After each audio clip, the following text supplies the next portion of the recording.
A Bíblia é um livro importante, mas é muito longo. Sim, ela é uma coleção de muitos livros escritos durante um longo período de tempo. Quando juntamos esses livros, temos uma única história. Então, qual é a história da Bíblia? Bom, ela começa por nos apresentar a mente brilhante do autor de toda a realidade, um ser chamado Deus. Ele tem o poder de pegar o caos do mundo que ainda não foi criado e gerar ordem, beleza em um jardim cheio de vida.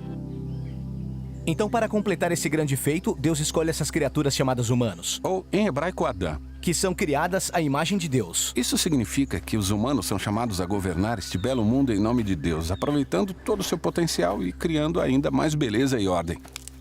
Essa é uma história sobre humanos que usam seu poder para criar um trabalho importante e bem animado.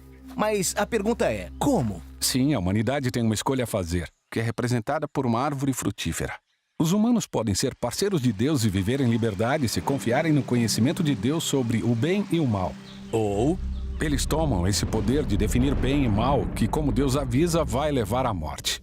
eles escutam a voz de uma criatura sombria e misteriosa que lhes diz: a escolha é simples. Peguem o fruto e lhes dará poder e liberdade para governarem o mundo do jeito que quiserem. Então eles pegam esse conhecimento e, como resultado, duvidam de tudo e de todos e começam a se proteger uns dos outros. Isso leva a relacionamentos rompidos, lutas violentas pelo poder e, finalmente, a toda uma civilização, Babilônia, que redefiniu o mal como sendo algo bom. Por isso, Deus dispersa esse projeto humano corrompido.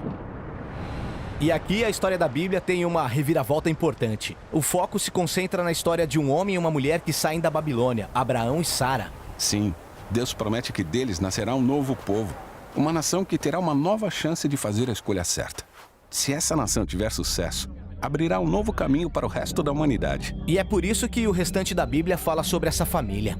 Mas as coisas não correm muito bem. Apesar de receber direção pessoal de Deus, a família de Abraão cai na mesma tentação. Eles ignoram a Deus e redefinem o bem e o mal nos seus próprios termos. Mesmo quando seus melhores líderes estavam no comando, até governantes que buscavam a orientação de Deus e tinham sabedoria divina cederam à tentação. Então os israelitas foram avisados pelos seus próprios profetas de que essas escolhas os levariam de volta à Babilônia, e dessa vez como cativos vivendo no exílio. E foi exatamente isso que aconteceu. Então, mesmo com a direção pessoal de Deus, Israel falha. Quem consegue vencer? Bom, os profetas disseram que a história ainda não tinha acabado. Deus enviaria um novo líder para cobrir as falhas de Israel e transformar a mente e o coração das pessoas, para que pudessem fazer a escolha certa. Porém, a parte da Bíblia chamada Antigo Testamento termina, e essas promessas ficam em suspense. E a história bíblica continua no Novo Testamento. Conhecemos um homem que vem da linhagem dos reis de Israel, Jesus de Nazaré.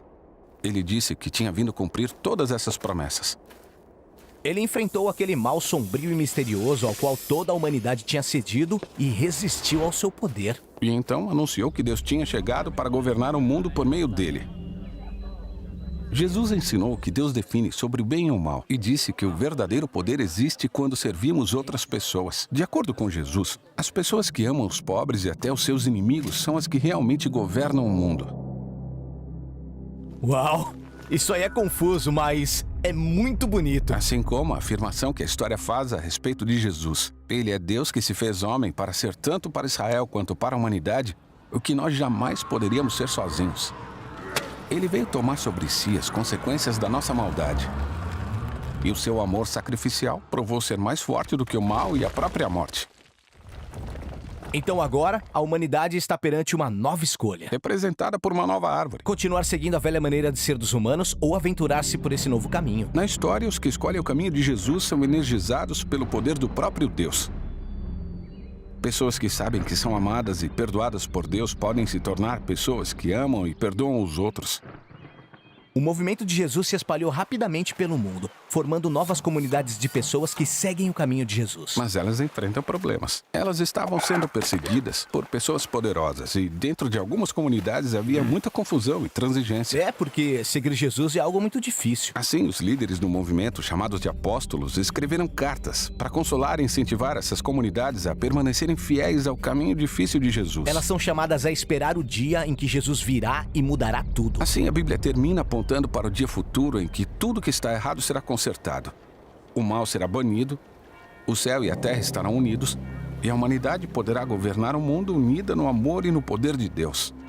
Certo? Então essa é a história da Bíblia. que une todos esses livros. Mas o interessante é que cada livro contém um tipo diferente de literatura que contribui para a história de uma forma ímpar. E é isso que o próximo vídeo vai explorar.